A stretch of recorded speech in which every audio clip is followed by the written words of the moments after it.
थोड़ा सा समझ लेते हैं पीछे वाला। देखो समरूप और सर्वांगसम मतलब इसका लक्षण समरूप होने का क्या होना चाहिए। तो एंगल जो है सेम सेम होना चाहिए, जितना इसका होना चाहिए उतना ही इसका भी होना चाहिए, लेकिन इसका जो साइड है वो डिफरेंट होना चाहिए। मतलब कि एक जैसा दिखेगा, बड़ा छोटा शेप में हो सकता है। ए बी बटा ई एफ, ए बी बटा ई एफ, यानी कि ये जितना लेंथ होगा, मान लो 1 है, ये 2 रहेगा। मतलब ना ए बी बटा ई एफ, ए सी बटा ई जी और बी सी बटा जी एफ ये बराबर होना चाहिए। मतलब सबको ना, मान लो ये 1 है, मान लो ये 2 है, 1/2 1/2 1/2 सब में होना चाहिए, इसका लेंथ और इसका लेंथ। और वही तुम्हारा आयत हो या वर्ग हो तो क्या होना चाहिए, ये एंगल जितना होगा उतना ये होना चाहिए, जितना डी होगा उतना क्यू, जितना बी होगा, जितना एस और जितना सी होना चाहिए उतना ही आर होना चाहिए।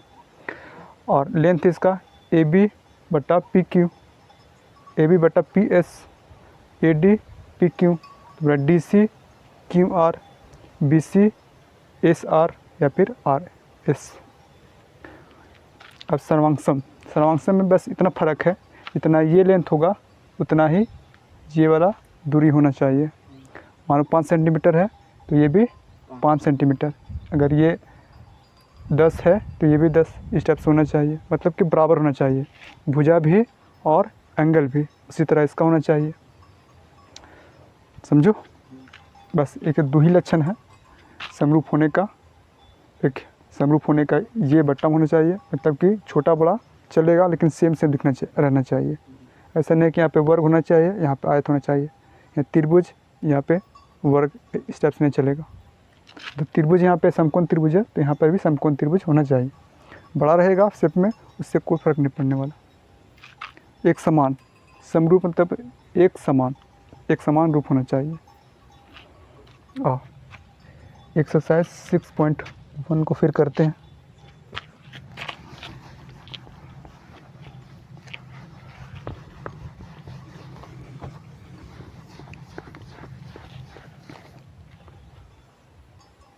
देखो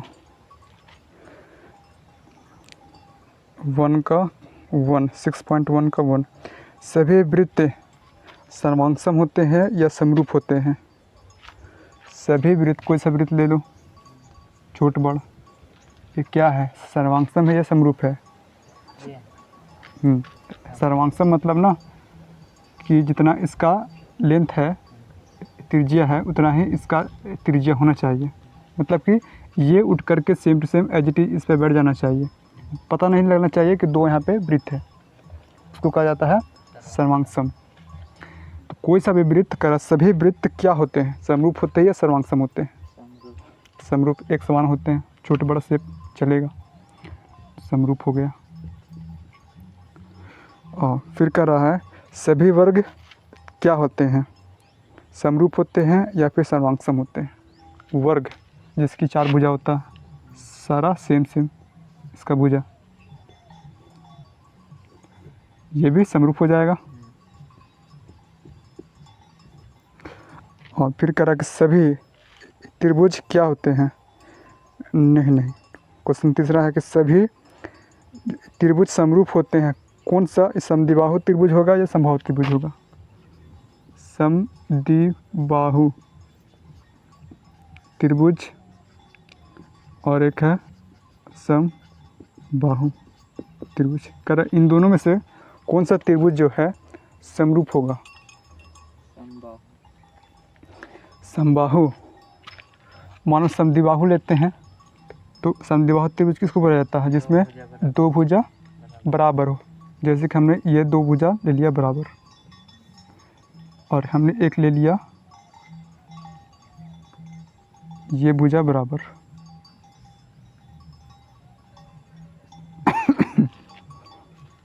क्या ये समरूप हो जाएंगे, बोलो। हो जाएगा।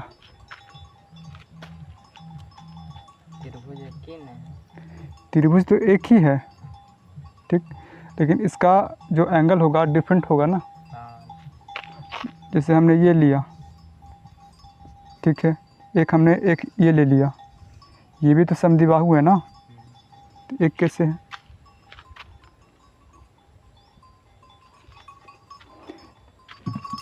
तो ये समबाहु, समबाहु देखो, समबाहु मतलब जिसकी भुजा तीनों बराबर हो। कोई सा भी बड़ा ले लो या छोटा ले लो, सारा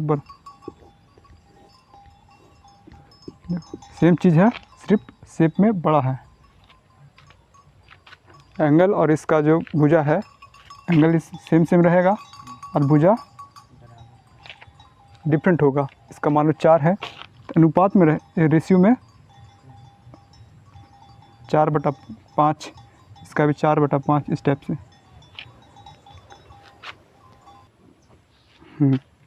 देखो, भुजाओं की समान संख्या वाले दो बहुभुज समरूप होते हैं यदि पहला में है कि उनके संगत कोण क्या होना चाहिए, तथा दूसरा में है उनकी संगत भुजाएं क्या होना चाहिए। एक है बराबर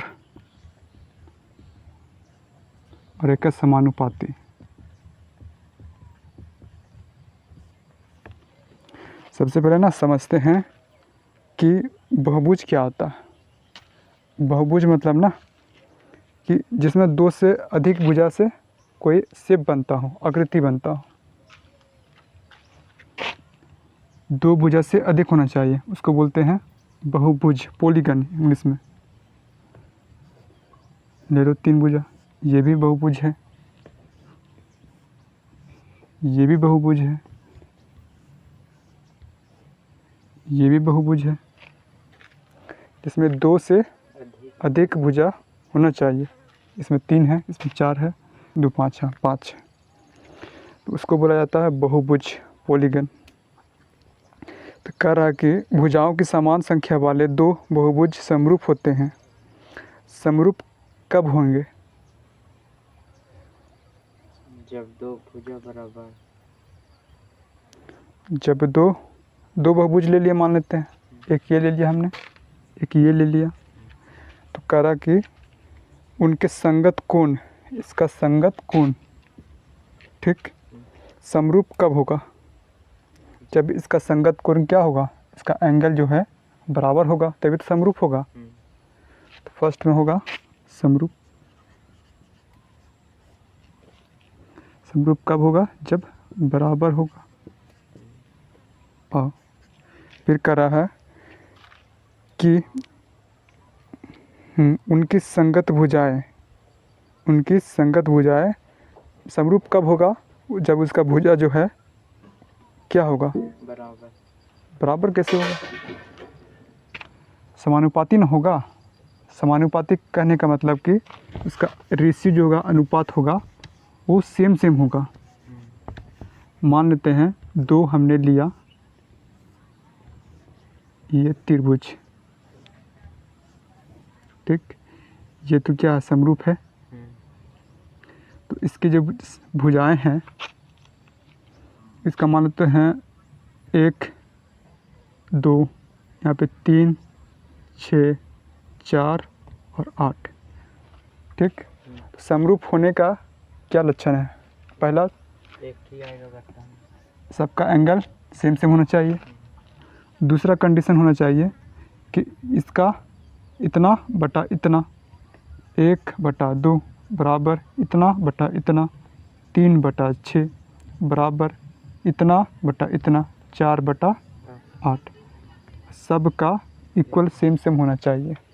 देखो तो कट रहा है, 1/2, 1/2, यानी कि समानुपाती है। 1/2, 1/2, 1/2, तो दूसरा में होगा समानुपाती।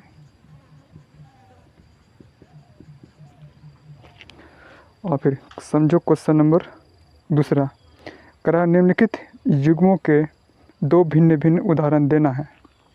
समरूप आकृति का उदाहरण देना है। दूसरा में ऐसी आकृतियाँ जो समरूप नहीं। बनाओ अपने से।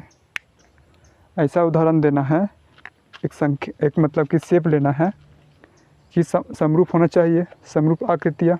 दूसरा में ऐसी आकृतियाँ लेना है जो समरूप नहीं होना चाहिए, और 2 ऐसा शेप लेना है। और देखो समरूप के लिए 2 अलग अलग वृत्त हमने लिया, एक छोटा लिया एक बड़ा लिया। इसका त्रिज्या 2 सेंटीमीटर और एक 4 सेंटीमीटर, तो ये समरूप है। दूसरा में हमने लिया वर्ग, जिसकी भुजा एक 10 सेंटीमीटर है और इसका 20 सेंटीमीटर है, ये भी हमारा समरूप है। अब समरूप नहीं लेना है, वैसा आकृतियाँ 2 लेना हमें।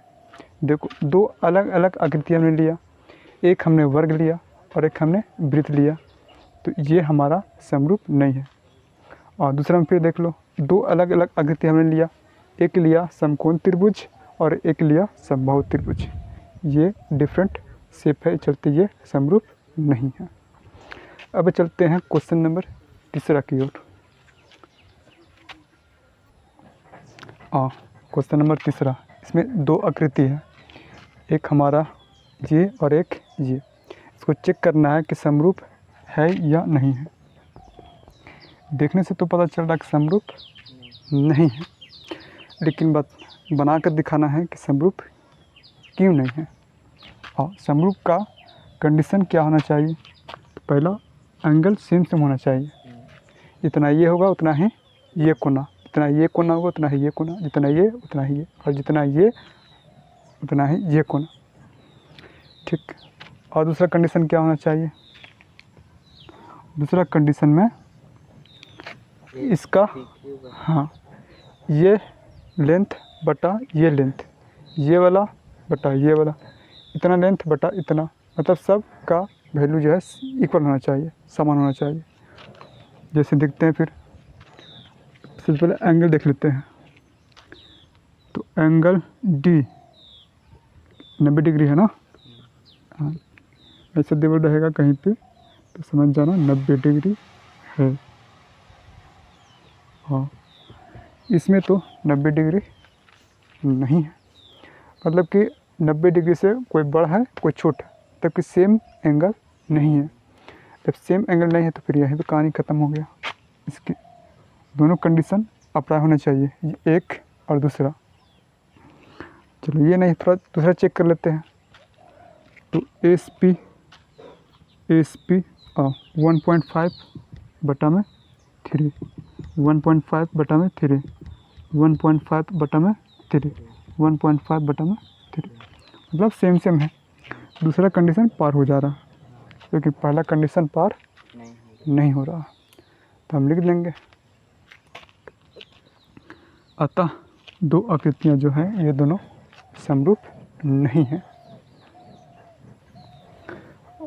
देखो शुरू में पकड़ में आ गया कि एंगल बराबर नहीं है, इसका 90 डिग्री है, इसका 90 से कम, या कोई 90 है, कोई 90 से कम, कोई 90 से अधिक है, तो पहला ही में फेल हो गया हमारा। तो लिख देंगे अतः 2 चतुर्भुज जो है PQRS और ABCD ये समरूप नहीं है। हो गया आंसर।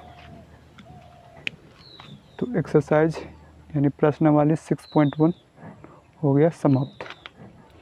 कल ना एक बहुत ही इम्पोर्टेंट एक थ्योरम करेंगे, उसी थ्योरम से हमारा 6.2 कवर होगा, जो कि एग्ज़ाम में वो क्वेश्चन पूछता ही पूछता है।